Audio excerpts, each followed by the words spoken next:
if anyone is in Christ, they are a new creation. The old has gone and the new has come. And truly, may this present day, through the prayers of the most holy Theotokos and our Holy Father, Saint Sava, who gave birth to us in Christ, be a new and blessed beginning of a new life.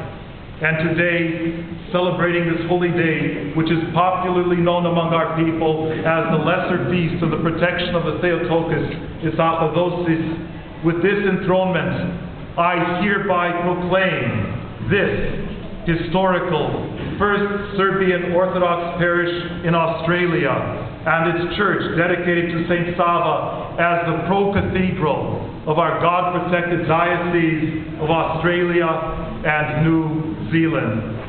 And I wholeheartedly pray, grant us, Mother of God, Mother of our effective salvation, you who have